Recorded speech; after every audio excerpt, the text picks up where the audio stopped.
குழந்தை மட்டும் இடது பக்கம் சரியுது. அப்படி சரியிற அந்த குழந்தையோட தலை மேல அந்த லாரியோட டயர் வந்து அடுத்த செகண்ட் ஏறி இறங்குது. அந்த அம்மா பார்க்கும்போது இந்த வெள்ளை கலர் யூனிஃபார்ம் வெள்ளை இல்ல. இப்ப அந்த அம்மாவோட எண்ணம் எப்படி இருக்கும்? நான் இந்த பக்கம் சாஞ்சி என் குழந்தை இந்த பக்கம் பொழைச்சிருக்கலாம். இன்னைக்கு வரைக்கும் லாரி ஆக்சிடென்டால இறந்த மனிதர்களுடைய எண்ணிக்கை மட்டும் அவ்வளவு இருக்கு. ஏன்னா அதிகபட்சம் லாரிகளோட உரிமையாளர்களாக இருக்கக்கூடியவர்கள் அரசியல் பலம் வாய்ந்த மனிதர்களா இருக்காங்க. அதனால அவர்களை தொடவே முடியும். அதுவும் நீங்க குறிப்பா இந்த பள்ளிக்கரணை வேளச்சேரி சைட்ல எல்லாம் போய் பாத்தீங்க, என்னைக்காவது சென்னையில இருக்கக்கூடிய ஏதாவது ஒரு சாலையாவது சரியா இருக்குன்றது சொல்ல முடியுதா? நீங்க ஏதோ காரணத்தை சொல்லி என்ன சொல்லிட்டீங்க, லாரி வந்தது ஏத்துச்சு. ஆமா, லாரி ஏத்துச்சு, ஓகே. அந்த பள்ளத்தை யாரு சரி பண்ணுவா? பள்ளம் இல்லனா விழுந்திருக்கவே மாட்டாங்க. தேவையில்லையே. ராடியை வந்து சரியா இந்த மாதிரி டைம்ல எல்லாம் விடக்கூடாதுன்றது தெரிஞ்சு இந்த மாதிரி விட்டதுனால, அதை சரியா கண்காணிக்கிறதுனால சஸ்பெண்ட் பண்ணப்படுறாங்கன்னு பாக்குறோம். அப்ப இந்த ரோட சரி பண்ணாதவர் இது எந்த ஏரியாமா? இது குளத்தூரியா? முதலமைச்சரோட தொகுதி. ஏன் தெரியுமா? இது முதல்ல அவர் காதுக்கே கொடுத்து போக கூடாதுன்னு நினைக்கிறாங்க. இங்க பிரச்சனையே அதுதான். இப்ப நீங்களும் நானும் சாலையில இருக்கக்கூடிய பிரச்சனையை பத்தி பேசுறதுனாலதான் இதை ஒரு 100 பேருக்காவது தெரியுமா? இல்லைன்னா எல்லாரும் சேர்ந்து லாரி வந்ததுனால நடந்த ஆக்சிடென்ட் முடிச்சுட்டு போயிட்டே இருப்பாங்க. அதிகாரத்துல இருக்கிறவங்க மேலதான் தப்பு. கண்டிப்பா. அறுவை சிகிச்சையில் கத்தை என்பது வரலாறு, ரோபோட்டிக் சர்ஜரி என்பது இன்றைய கூறு. தங்கம் புற்றுநோய் சிகிச்சை மையம், நாமக்கல் மற்றும் கான்பூர். சார் வணக்கம் சார். வணக்கம் சார். கொளத்தூர்ல சாலை சரியில்லாதனால அந்த வழியா போன ஒரு தாய் மகள் 2 பேரும் போயிருக்காங்க. சாலையில இருக்கிற பள்ளத்துல நிலை தடுமாறி கீழே விழுந்து ஒரு 5ஆம் வகுப்பு படிக்கிற சிறுமி கீழே விழுந்ததுனால பின்னாடி வந்த தண்ணீர் லாரியில தலை நசுங்கி உயிரிழந்த சம்பவம் தான் இப்போ சோசியல் மீடியா முழுக்க பேசும் பொருளா இருக்கு. அங்க என்ன நடந்தது முதல்ல அப்படின்றத பத்தி சொல்லுங்க. முதல்ல ஒரு தேங்க்ஸ் சொல்லணும். ஏன்னா முதல்ல நேத்திலிருந்து இந்த இன்சிடென்ட் பேசிட்டு இருக்க இடத்துல சாலையில இருக்கக்கூடிய பள்ளத்தை பத்தி பேசுறது நம்மளதான் இருப்பீங்க. ஏன்னா இங்க பிரச்சனையே அதான் இருக்கு. ஆக்சுவலி லாரினால ஆக்சிடென்ட் ஆகலன்னு சொல்ல முடியாது. இன்னைக்கு வரைக்கும் லாரி ஆக்சிடென்டால இறந்த மனிதர்களுடைய எண்ணிக்கை மட்டும் அவ்வளோ இருக்கு. ஒவ்வொரு இடத்துலையும் வயதானவர்கள் வந்து, அதுவும் குறிப்பா குழந்தைகள் வந்து நடக்கக்கூடிய அந்த இது வந்து ரொம்ப அதிகம். இது தமிழ்நாட்டில் மட்டும் கிடையாது, இந்தியா ஃபுல்லாவே நீங்க எங்க பாத்தீங்கன்னாலும் இதுல இருக்கும். ஏன்னா அதற்கு ஒரு கட்டுப்பாடே இல்லாம, ஏன்னா அதிகபட்சம் லாரிகளோட உரிமையாளர்களாக இருக்கக்கூடியவர்கள் அரசியல் பலம் வாய்ந்த மனிதர்களா இருக்காங்க. அதனால அவர்களை தொடவே முடியல. அதுவும் நீங்க குறிப்பா இந்த பள்ளிக்கரணை வேளச்சேரி சைட்ல எல்லாம் போய் பாத்தீங்கன்னாலே அநியாயத்துக்கு நடக்கிற எல்லா ஆக்சிடென்ட்டுக்கான காரணமும் அவங்களதான் இருப்பாங்க. அதுலயும் அவர்களை எழுப்பக்கூடிய அந்த ஒலியோட சவுண்ட்லயே அவ்வளவு பயத்தை உருவாக்கும். ஒருத்தவங்க வந்து வண்டி ஓட்டிட்டு போறாங்கன்னா அவங்க சவுண்ட் இருக்கும், அந்த சவுண்டுக்கு லெஃப்ட் உடைச்சா அந்த இடத்துல லெஃப்ட்ல இவங்க வந்து நின்று இருப்பாங்க அந்த லாரியில. அந்த அளவுக்கு எல்லாம் மோசமான ஒரு சிச்சுவேஷன். அதுவும் குறிப்பா நம்ம சென்னையில பாத்தீங்கன்னா தண்ணீர் தட்டுப்பாடு இருக்கக்கூடிய பல பகுதிகளில் இந்த மெட்ரோ லாரிகள் மூலியமாகத்தான் அந்த தண்ணீர் வந்து நிரப்பப்படுது. அதுவும் குறிப்பா நீங்க இந்த மடிப்பாக்கம் சைட்லாம் பாத்தீங்கன்னா உங்களுக்கு கம்ப்ளீட்டா வந்து அது உப்பு கரைப்படைந்த ஒரு பகுதின்றதுனால நீங்க டேப்ல இருக்கக்கூடிய வாட்டர் யூஸ் பண்ண முடியாது. சம்பை வந்து ஃபில் பண்ணணும். அப்ப சம்பை வந்து லாரியில வந்து ஃபில் பண்ணுவாங்க, அந்த வாட்டர் தான் பயன்படுத்துவாங்க. இது நிறைய பகுதிகளில் இன்னமும் இருக்கு. சென்னையில அதிகபட்ச இடங்கள், ஏன்னா ஏரி குளங்களை ஆக்கிரமிப்பு பண்ணப்பட்டு நடத்துற எல்லா இடத்துலையுமே உங்களுக்கு அப்படிதான் இருக்கும். அப்ப இங்க லாரிகளோட பயன்பாடு அதிகம். ஆனா அதுக்கான ரெஸ்ட்ரிக்ஷன் இன்னைக்கு வரைக்கும் கொண்டு வரல. காரணம் இந்த அரசியல் தலையீடு தான் நம்ம பாக்குறோம். அதனால ஏற்பட்ட மரணங்கள் அதிகம். ஆனா இந்த குறிப்பா இந்த சிறுமியோட மரணம் வந்து 10 வயது சிறுமியோட மரணம் வந்து இது வந்து ரொம்ப கொடூரம். ஏன்னா ஒரு தாயோட கண்ணு முன்னாடி தன்னுடைய குழந்தையோட உசுறு போகுதுன்றது வந்து எந்த தாயாலையுமே ஏத்துக்க முடியாது. அதுவும் நீங்க யோசிச்சு பாருங்க, இப்ப வரைக்கும் அந்த தாயோட மனநிலைமை எப்படி இருக்கும்? அதுவும் அவங்க கூட போய் இப்ப என் குழந்தைய நான் கூட்டிட்டு வந்து ஆக்சிடென்ட் ஆகி விழுறேன். அந்த விழுறதுல இந்த வண்டி இப்படி சாயுது. அதாவது அவங்க டர்ன் பண்றாங்க, ஒரு பெரிய பள்ளம் மாதிரி இருக்கு. நான் பேப்பர்ல படிக்கிற சிறிய பள்ளம்னு போட்டிருக்காங்க. ஒரு பள்ளம் மாதிரி இருக்கு. அது பண்ண மாட்டாங்க. ஏன் அப்படி ஒரு இது ஏன் அப்படி இருந்தா தான் மாத்திக்க முடியும். இன்னைக்கு லாரியை கட்டுப்பாடு பண்றதுக்கு நீங்க ஒரு வார்த்தையை சொல்லி இந்த அனௌன்ஸ்மெண்ட் கொடுத்து பண்ணும்போது, அதே மாதிரி இங்க பள்ளங்கள் சீரழியாம இருக்கிறதோ பிரச்சனைன்றதை சொல்லணும் இல்லையா? ரோட் சேஃப்டி அவேர்னஸோட கோஆர்டினேட்டருங்க நானு. ரோட் சேஃப்டிக்காக எவ்வளவோ இடத்துல எவ்வளவோ மனிதர்களுக்கு நீங்க ஹெல்மெட் போடுங்க, இதை பண்ணுங்க, அதை பண்ணுங்கன்னு அவ்வளவு விழிப்புணர்வுகள் நாங்க ஏற்படுத்துறோம். அவங்க கேட்கிற ஒரே கேள்வி, ஏன் ரோடு சரியில்லைன்னு கேட்டா நான் பதில் சொல்ல முடியுதா? என்னைக்காவது சென்னையில இருக்கக்கூடிய ஏதாவது ஒரு சாலையாவது சரியா இருக்குன்றது சொல்ல முடியுதா? எதை எப்படி சரி பண்ணணும்னு இல்லாத அளவுக்கு மோசமான நிலைமையில இருக்கிறோம்.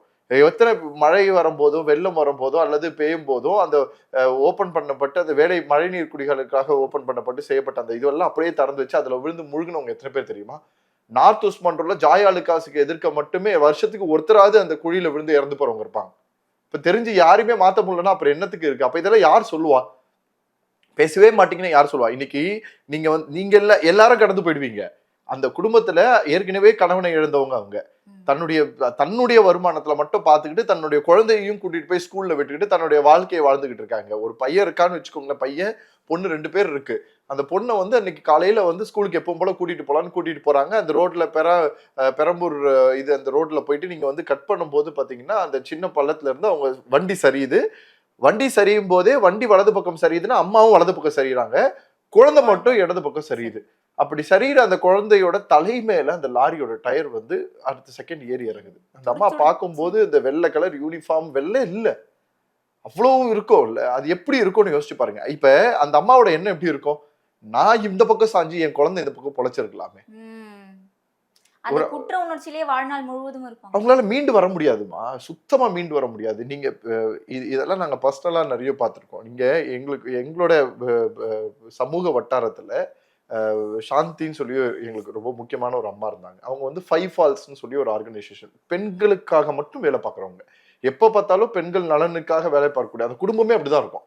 மொத்தமாவே டி நகர்ல தான் இருந்தாங்க. மொத்தமாவே அவங்க வீடு ஒரு சோசியல் குடாரம் மாதிரி எப்பவுமே சமூகம் சார்ந்து பயணிக்கிறதா இருக்கும். அவங்களுக்கு ஒரு மகன் ஒரு மகள். கோவிட்ல எல்லாம் அவங்க தான் முழு நேரமாக மருத்துவமனைகள்ல இருக்கக்கூடிய பேஷண்ட்டை பாதுகாக்கக்கூடிய பணியில அந்த குடும்பமே இருந்தாங்க. அந்த மகளும் தான் பாத்துக்கிறாங்க. அந்த மகள் அவங்களுக்கு பாத்தீங்கன்னா ஒரு மகள் இருக்கா. ஸோ குழந்தையோட பேர் உண்மையால். ரொம்ப பார்த்து வளர்த்து ரொம்ப இது பண்ணாங்க. கன்னியாகுமரி கல்யாணம் பண்ணி கொடுத்தது சொந்தக்காரங்க வீடு தான். இங்கே சென்னையில இருப்பாங்க, இந்த கோவிட்ல எல்லாம் இருந்தாங்க. அதுக்கப்புறம் திருப்பி கன்னியாகுமரி போயிட்டாங்க. ஸோ அதே மாதிரி இப்ப நீங்க இங்க பாக்குற இதே இன்சிடென்ட் கன்னியாகுமரியில அந்த குழந்தைய கூட்டிட்டு போறாங்க, ஸ்கூலுக்கு கூட்டிட்டு போயிட்டு வராங்க. அந்த வண்டியில அந்த சிக்னல் தாண்டி அந்த இடத்துல நின்றுட்டு இருக்காங்க. லாரி ரிவர்ஸ்ல இடிச்சுது. ரிவர்ஸ்ல நின்றுட்டு இருக்கக்கூடிய வண்டிய லாரி ரிவர்ஸ்ல இடிச்சு, இதே மாதிரிதான் அம்மா இந்த சைடும் பொண்ணு இந்த சைடும் குழந்தை விழுந்து அந்த லாரி தலைமையில ஏறி குழந்தையோட உசுறு போச்சு. என்னையெல்லாம் அப்படி அந்த குழந்தை என் குழந்தை மேல அவ்வளோ அட்ராக்ஷனா இருக்கக்கூடிய அந்த குழந்தை இன்னைக்கு உசுரோட இல்லை. அவங்க கிட்டத்தட்ட 6-7 வருஷம் கழிச்சு அந்த குழந்தை கிடைச்சது. நம்மளால ஈஸியா சொல்லிட்டு போயிடலாம். அந்த குழந்தைக்காக அவர்கள் இருந்த தவம். அந்த குழந்தை ஒன்றும் இல்லை, உடம்பு சரியில்லாம அவங்களோட அந்த குழந்தைக்கு டாய்லெட் போறதுல ஒரு ப்ராப்ளம் இருந்தது. அதுக்கு அவங்க அம்மா எவ்வளவு துடிச்சாங்கன்னு எனக்கு தெரியும். அந்த குழந்தையே இப்ப இல்லைன்றதுன்னு ஒண்ணு இருக்குல்ல, அந்த கடைசி முகத்துல அந்த குழந்தைய போய் அந்த அடக்கம் பண்றது, அந்த ஊரே சேர்ந்து இவங்களை வெள்ளியாக்கி உன்னாலதான் குழந்தை இறந்ததுன்னு சொல்லி மென்டலி அவங்கள பிளாக் பண்ணி அவங்க அந்த இடத்துல இருந்து வெளியில வர முடியாம இவங்க குடும்பத்தினர் அந்த குழந்தைய பார்க்க விடாம யாருமே இல்லாம அந்த குழந்தைய அடக்கம் பண்ற சிச்சுவேஷனுக்கு போய் இங்க இருந்து ஓட முடியல. கன்னியாகுமரி 14 மணி நேரம் டிராவல் பண்ணணும். 700-800 கிலோமீட்டர் இருக்கு சென்னையில இருந்து. அப்ப அது எல்லாத்தையும் நாங்களாம் போறதுக்குள்ள அங்க இருக்கவங்க எல்லாத்தையும் முடிச்சிடுறாங்க. அதுக்கப்புறம் இங்க இருந்து அவங்கள கொண்டு மீட்டு வீட்டுக்கு கூட்டிட்டு வர 6 மாசம் வீட்டுக்குள்ள பித்து பிடிச்ச மாதிரி இருந்தாங்க. அந்த குழந்தை இல்லைன்றதே நாங்க சொல்லல. குழந்தை இருக்கா, குழந்தை சாப்பிட்றா, குழந்தை கீழே விளையாடிக்கிட்டு இருக்கா, குழந்தை பாய விட்டு இருக்கா, குழந்தை வெளியில கேம் விளையாடிக்கிட்டு இருக்கா, குழந்தை டிவி பார்த்துட்டு இருக்கா, இப்படி சொல்லியே அவங்க அம்மாவை நாங்க வெளியில கொண்டு வரதுக்கு அவ்வளவு முயற்சி பண்ணோம். அதுக்கப்புறமா அவங்கள சிங்கப்பூருக்கு கொஞ்ச நாள் அனுப்பி விட்டோம். அங்கேயும் இருக்க முடியாம திருப்பி வந்தாங்க. அப்படியே அவங்கள மாத்தி கொண்டு வரதுக்குள்ள எங்களுக்கு கிட்டத்தட்ட 1 வருஷம் ஓடி போகுது. இது நாங்க நேர்ல பார்த்தனால இவ்வளவு சொல்ல முடிஞ்சது. இப்ப இதே மாதிரி தானே இருக்கும். இத்தனைக்கும் அவங்களுக்கு கணவன் கூட கிடையாது, எங்கேயாவது இருந்தாங்க. அந்த குழந்தையோட அவங்க அப்பா கிடையாது, அம்மா மட்டும்தான். இன்னைக்கு அந்த குழந்தை இறந்த இறப்பு இருக்குல்ல, அந்த இறப்புல இருந்து அந்த அம்மா எப்படி மீண்டு வர போறாங்கன்னு தெரியல. இன்னைக்கு ஏதோ காரணத்தை சொல்லி என்ன சொல்லிட்டீங்க, லாரி ஏத்துச்சு. ஆமா, லாரி ஏத்துச்சு, ஓகே. அந்த பள்ளத்தை யாரு சார் சரி பண்ணுவா? பள்ளம் இல்லனா விழுந்திருக்கவே மாட்டாங்களே. தேவையில்லையே. எவ்வளவு ரோடுகள் அப்படியே நீங்க ரோடு போட போறன்றதுக்காக சுரண்டி இருப்பாங்க, முழுசா சுரண்டி இருப்பாங்க. அதுல பாத்தீங்கன்னா நம்ம ஊர்ல ஒரு பெரிய பிரச்சனை என்ன தெரியுங்களா? எல்லாரும் பணக்காரன் கிடையாது. இன்னைக்கு வாகனங்கள் அதிகமா இருக்கு, கார் இருக்கு, பைக் இருக்கு, எல்லாம் இருக்கு. எவனும் பணக்காரன் கிடையாது. பணக்காரன் 30% தான் இருக்கான். 70% தன்னுடைய இருக்கக்கூடிய சின்ன சின்ன இடத்துல சேமிச்சு வாங்கணும்னா இருப்பான். அவனோட கார்லயோ அவனோட பைக்லயோ டயர் போயிடுச்சுன்னா ராயப்பேட்டால போய் செகண்ட் ஹேண்ட்ல 300 ரூபாய்க்கு டயர் வாங்கி போடுவானே தவிர 2000 ரூபாய்க்கு புது டயர் வாங்கி போட மாட்டான். அப்ப இந்த 200 ரூபா 300 ரூபா டயரு எப்பேற்பட்ட ரோடு கண்டிஷன் மோசமாக இருந்தாலும் வழுக்கி விட்டுரும். எல்லாரும் 2000 ரூபா வச்சுட்டு சுத்தல பாக்கெட்ல, அவனுக்கு 2000 ரூபாய் பெருசு. அப்ப அந்த மாதிரி ஒரு வாழ்க்கையை வாழறவன் தான் 70% இருக்கான். அப்ப நீங்க வந்து ரோட சுரண்டி விட்டுட்டு அந்த ரோட நீங்க என்ன பண்ணிருக்கணும், அடுத்த நாள் ரெடி பண்ணிருக்கணும். நான்லாம் எனக்கெல்லாம் ஞாபகம் இருக்கு. சின்ன வயசுலலாம் நான் வீட்டுல பார்த்தேன்னா ரோடு மோசமா இருக்கும். காலையில எந்திரிச்சு பார்த்தா காலையில எந்திரிக்கிறதுக்குள்ள ரோடு போட்டு ரெடி பண்ணி வச்சிருப்பாங்க. நான் ஒரு 15-20 வருஷத்துக்கு முன்னாடி சொல்றேன். இன்னைக்கு அந்த மாதிரிலாம் பார்க்கவே முடியல. ரோடு போடுறாங்கன்னு சொல்லியே பல வருஷம் ஓடிக்கிட்டு இருக்கு. இது வந்து சென்னை மாதிரியான முக்கியமான, நீங்க தமிழ்நாட்டின் முக்கியமான ஒரு மாநகராட்சி. சென்னை மாநகராட்சியிலே இந்த பிரச்சனை, வெளியிலயும் இந்த பிரச்சனை. எல்லா கவர்மெண்ட் அபிஷியல்ஸோடும் டிராவல் பண்ற, எல்லாம் பண்றேன். ஒரு சில விஷயத்த நம்ம கோரிக்கைகளாக தான் வைக்க முடியும். ஒரு சில விஷயத்துக்கு வெளிப்படையா பேசிதான் ஆகணும். ஏன்னா நம் யாரு கூட பயணிச்சாலும் கடைசியில நம்ம நலன் ஃபுல்லாவே பொதுமக்களை சார்ந்தது. நீங்க நல்லா இருக்கணும், நான் நல்லா இருக்கணும். அப்பதான் நீங்க நானும் உட்காந்து பேச முடியும். யாரோ ஒருத்தவங்க உசுறு தானேன்னு போட்டு நான் கேட்கிறேன், இதே இடத்துல யாரோ ஒரு அமைச்சரோட, யாரோ ஒரு எம்எல்ஏவோட, யாரோ ஒரு கவுன்சிலரோட, ஏன் கட்சியில போஸ்டிங் இருக்கக்கூடிய வட்ட செயலாளரோட குழந்தைக்கு இப்படி நடந்ததுன்னா ரோடே புதுப்பொலிவா மாத்திருங்க. எப்படி பண்ண முடியுது? அப்ப மட்டும் எங்க போச்சு அந்த நிதி? ஏன்னா இங்க பிரச்சனை என்னன்னா, நிதிகள் ஒதுக்கப்படாது இல்ல, ஒதுக்கப்பட்ட நிதிகளை சரியாக பயன்படுத்தாது. அப்ப சரியாக பயன்படுத்தாததை கேள்வி கேட்க வேண்டிய இடம் அரசு துறை. அரசு துறையை கண்ட்ரோல் பண்ணி ஒரு இடத்துல வச்சிருந்தீங்கன்னா ஒண்ணும் பண்ண முடியாது. இதுதான் இங்க பெரிய இஷ்யூஸாவே போயிட்டு இருக்கு. இது எப்படி மாத்த போறாங்கன்றது புரியல. நீங்க அந்த எனக்கு இன்னமும் அந்த குழந்தை என்ன நடந்திருக்கும், அந்த குழந்தை என்ன வழியை அனுபவிச்சிருக்கும், அந்த ஒரு செகண்ட் நம்ம அகமதாபாத்தோட ஃபிளைட் ஆக்சிடென்ட்ல பேசுறோம், ஒரு செகண்ட்ல ஒட்டுமொத்த உடல்களும் கருகி போச்சு அப்படின்னு நம்ம பேசுறோம்னா, ஒரு செகண்ட்ல தன்னுடைய மொத்த தலைபாகமும் அது வந்து இது பண்ண முடியாதுமா. எக்காரணத்தை கொண்டும் நீங்க இது எடுத்துட்டு வரவே முடியாது. நீங்க ஒட்டுமொத்த இடத்தையும் இந்த மாதிரி சரி பண்ணி ஆகணும். இன்னைக்கு நம்ம நியூஸ்ல படிச்ச இந்த மாதிரி வந்து இதற்கான போலீஸ் காவல் அதிகாரி, போக்குவரத்து சார்ந்த அதிகாரி ராடியை வந்து சரியா இந்த மாதிரி டைம்ல எல்லாம் விடக்கூடாதுன்றது தெரிஞ்சு இந்த மாதிரி விட்டதுனால, அதை சரியா கண்காணிக்கிறதுனால சஸ்பெண்ட் பண்ணப்படுறாங்கன்னு பாக்குறோம். சரி, அப்ப இந்த ரோடை சரி பண்ணாதவர், அந்த ரோட்டுக்கான பொறுப்பா இருக்கக்கூடியவர், அந்த ஏரியாவோட கவுன்சிலரா இருக்கக்கூடியவர், அவரெல்லாம் என்ன பண்ணுவீங்க? அன்னியன் படத்துல அந்த கோட் சீன்ல வர மாதிரி இருக்கு சார் நம்ம பேசுறது. உண்மை, யதார்த்தமான உண்மைமா. எத்தனை பேரோட மனசுக்குள்ள குமுறல்கள் இருக்கும். நீங்க செய்திகள்ல நியூஸ்ல பார்த்துட்டோம், வேற வழியே இல்ல, அது வெளியில தெரிஞ்சிருச்சுன்றதுனால தான் எல்லா செய்திகளும் கவர் பண்ணுச்சு. ஆனால் அதே சமயம் மத்த எதுவுமே பேசல. இத்தனைக்கும் அது எந்த ஏரியா? அது சரி, இப்போ வரைக்குமே இது எந்த ஏரியாமா? இது கொளத்தூர் அவர்களுடைய தொகுதி, முதலமைச்சரோட தொகுதி. எவ்வளவோ நல்ல விஷயங்களை செய்யக்கூடிய, ஏன் தெரியுமா, இது முதல்ல அவர் காதுக்கே கொடுத்துட்டு போக கூடாதுன்னு நினைக்கிறாங்க. இங்க பிரச்சனையே அதுதான். முதலமைச்சர் அவர்களுடைய மனசு, ஏன்னா நான் ரொம்ப வருஷமா பார்த்ததில்ல, இன்னைக்கு சமூகம் சார்ந்து முதலமைச்சர் அவர்கள் எடுக்கக்கூடிய ரொம்ப நல்லா இருக்கும். நீங்க தன்னார்வலர்களை ஒருங்கிணைக்கணும்ன்றதும், தன்னார்வர்களுக்கு அடையாளம் கொடுக்கணுன்றதும், சமூக சேவர்களுக்கான அங்கீகாரங்கள் கொடுக்கணுன்றதும், அவங்களுக்கு கை கொடுத்து தூக்கிட்டு வரணுன்றதுல அவ்வளவு இருக்கும். ஆனா ஈகோ பிடிச்ச ஆபீசர்ஸ் பல பேர் இருக்கிறதுனால இது எதுவுமே நடத்த விட மாட்டாங்கன்ற விஷயம் அவருக்கு போய் காதுல போய் சேர்ந்துச்சுன்னா அது இவங்களுக்கு பிரச்சனை ஆகும்ன்றதுனாலே இதை முழுக்க மூடி மறைக்கிறது, பெருசா பேசக்கூடாத ஒரு செயல்களாக மாறுறது. இப்ப நீங்களும் நானும் சாலையில இருக்கக்கூடிய பிரச்சனையை பத்தி பேசுறதுனாலதான் இதை ஒரு 100 பேருக்காவது தெரியுமா? இல்லைன்னா எல்லாரும் சேர்ந்து லாரி வந்ததுனால நடந்த ஆக்சிடென்ட் முடிச்சுட்டு போயிட்டே இருப்பாங்க. அதிகாரத்துல இருக்கிறவங்க மேலதான் தப்புன்னு கண்டிப்பா இந்த மாதிரி ஒண்ணு இருக்கு சார், இதனாலதான் நடக்குது சார், இந்த விஷயத்துல இவ்வளோட தலையீடு இருக்கு சார், அரசியல் தலையீடு இருக்கு சார், இல்லது அதிகாரிகளோட தலையீடு இருக்கு சார், இதை வந்து நாங்க சரி பண்ணணும்னு சார்னு நீங்க போய் பாருங்க. முதலமைச்சராக இருந்தாலும் துணை முதலமைச்சராகவும் இருந்தாலும் இறங்கி வேலை பார்க்குற ஆட்களாகத்தான் இருக்காங்க. நீங்க முதல்ல பார்த்த அரசியல்வாதிகளாக இன்னைக்கு எந்த அரசியல்வாதிகளும் இல்லை. ஆனா கீழ்மட்டத்தில் இருக்கக்கூடிய அரசியல்வாதிகள் மாறவே இல்லை. இங்க பிரச்சனை அதுதான். இன்னைக்கு அவரோட தொகுதிகளில் இன்னைக்கு வந்து முதல்வர் படைப்பகம்னு ஒண்ணு உருவாக்குனாங்க. இன்னைக்கு அது வந்து சென்னை ஃபுல்லா இருக்கக்கூடிய எல்லா இடத்துலயும் வந்து கொண்டு வர போறாங்கன்றாங்க. எவ்வளவு நல்ல ஸ்கீம் தெரியுங்களா? 2.5 மணி நேரத்துக்கு நீங்க போய் அந்த இடத்துல போய் கம்ப்யூட்டர் அக்சஸ் பண்ணி நீங்க படிக்கிறதுக்கு, நீங்க போட்டித் தேர்வுகளும் எதுக்கு வேணாலும் படிச்சுக்கலாம். எல்லா ஒய்ஃபை ஃபெசிலிட்டியோட ஏசி போட்டு எல்லா ஃபெசிலிட்டிஸும் வச்சிருப்பாங்க. நீங்க படிக்கிறதுக்கு 2.5 மணி நேரத்துக்கு எவ்வளவு தெரியுமா? 5 ரூபாய். 2.5 மணி நேரத்துக்கு 5 ரூபாய். எவ்வளவு சூப்பரான ஸ்கீம் பாருங்க. அவர்கிட்ட இந்த ஸ்கீம்னால பயனடைகிறது, இந்த ஸ்கீமை பத்தி பேசுறதுக்கு தான் ஆட்கள் இருக்காங்களே தவிர, இதே இடத்துல அந்த ஸ்கீமை பயன்படுத்துறதுக்காக ஒருத்தவங்க வண்டியில போய் ஆக்சிடென்ட் இறந்து போனாங்கன்னு சொல்ல யாரும் இல்லை. இங்க பிரச்சனையே அதுதான். நாங்க அவ்வளோ விஷயங்களும் ஒவ்வொன்றும் பண்றோம். ஆனா பண்ற எந்த விஷயங்களுமே எடுத்துட்டு போய் சேர்த்தாதானே முடியும். யாரு சரியான மனிதர்கள், யார் தவறான மனிதர்கள் தெரியாதனால தானே தோத்து போயிட்டு இருக்கோம். அந்த கோப்பையை எடுத்துக்கிட்டு ஒருத்தர், நான் இந்தியா முழுவதும் கோப்பை அடிச்சுன்னு சொல்லி மாற்றுத்திறனாளி ஒருத்தர் போய் சிஎம் கிட்ட போய் போட்டோ எடுத்துட்டு வந்தாரு பாருங்க. அப்படி ஒரு நடக்கவே இல்லாத ஒரு விஷயத்த நடந்தது இல்லையா? இதுதான அரசியல் தலையீடு. ஆனா உண்மையிலேயே ஒரு மாற்றுத்திறனாளி விளையாடி ஜெயிச்சிட்டு இருக்கவன கைப்பிடிச்சு தூக்க யாரும் இல்லை. அவனை கண்டுக்கிறதுக்கும் ஆள் இல்லை, பேசுறதுக்கும் ஆள் இல்லை. இன்னைக்கு இந்த அம்மாவால எதுவும் பேச முடியாதுமா. இந்த அம்மா கிட்ட போய் நீங்க மைக் எடுத்துட்டு போய் நின்று பாருங்க, என்ன பேசுவாங்க? அவங்க பேசுற மனநிலைமையிலே கிடையாது. அடுத்த 1 வருஷத்துக்கு அவங்க வெளியில வர மாட்டாங்க. அதனால இந்த கேஸ் ஒன்றும் தெரியாத மாதிரி முடிஞ்சு போயிடும். ஆனா உண்மையிலேயே நியாயம் கிடைக்க வேண்டியது இந்த மாதிரி இருக்கக்கூடிய விஷயங்களை சீர்கே செய்யறது தான். நான் கூட ஒரு வாரத்துக்கு முன்னாடி எந்த ரோடுன்றதை மறந்துட்டேன், வந்துகிட்டே இருக்கேன். வரும்போது பாத்தீங்கன்னா திடீர்னு வந்து ஒரு டிராபிக் ஆகுது. என்ன அது டிராபிக் ஆகுது அப்படின்னு பாக்குற ஒரு போக்குவரத்து காவல்துறை அதிகாரி அவர்கள் என்ன பண்றாருன்னா, நடுவுல ஒரு பள்ளமா இருக்கு. நடுவுல ஆகி இருக்கக்கூடிய அந்த பள்ளத்தை அவர் என்ன பண்றாரு, சுத்தி ஒரு பேரிகேட் மாதிரி வச்சு மூடுறாரு. வரக்கூடிய எந்த மனிதர்களும் வந்து விழுந்துடக்கூடாது. ஏன்னா நீங்க இங்க 2 வீலரோட பிரச்சனை என்ன தெரியுமா, 4 வீலர் கார் வந்து இப்படி போகுதுன்னா இந்த 4 வீலர் காருக்கு பின்னாடி 3 2 வீலர் போக முடியும் இல்லையா? இந்த கார் போகும்போது பள்ளத்துக்கு நடுவுல தான் கார் போகும். அதாவது பள்ளத்துல படாம 2 டயரும் இந்த 2 சைடு போகும். பள்ளம் இருக்குன்னு தெரியாது. இந்த கார் மூவ் ஆனோடனே சென்டர் போல 2 வீலர் அந்த பள்ளத்துக்குள்ள விழுந்துரும். அதை விட்டுருங்க.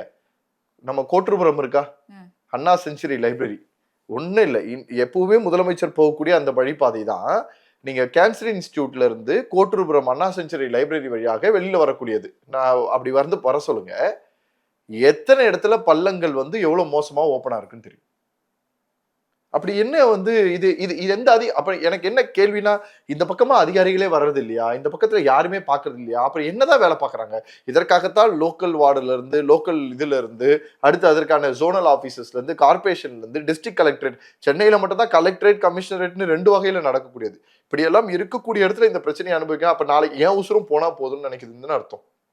சரி, நிச்சயமா. சமீபத்துல ஒரு ஆட்டோ ஓட்டுநர் பெண் ஒருத்தவங்க கூட இந்த பள்ளத்துல தடுமாறி ஆட்டோவே கவிழ்ந்தது. அப்ப அவங்க சொல்லியிருந்தாங்க, ஏன் பள்ளத்தை போறீங்க, எதனால இந்த மாதிரி பள்ளம் வருது அப்படின்னு. ஆனா ஒரு சிஎம் வரும்போது மட்டும் அந்த ரோடு பலன்னு மின்னுதே சார். அடுத்த நாள் இருக்காது. ஏன்னா டெம்பரரியா கொடுக்கக்கூடிய சொல்யூஷன் வந்து பலன்னு இருக்கும், மத்தது வந்து உங்களுக்கு பலன்னு இருக்கும். முதல்ல ரோட்ல பள்ளம் எப்படி சார் வருது? நீங்க 2 விஷயம் தான்.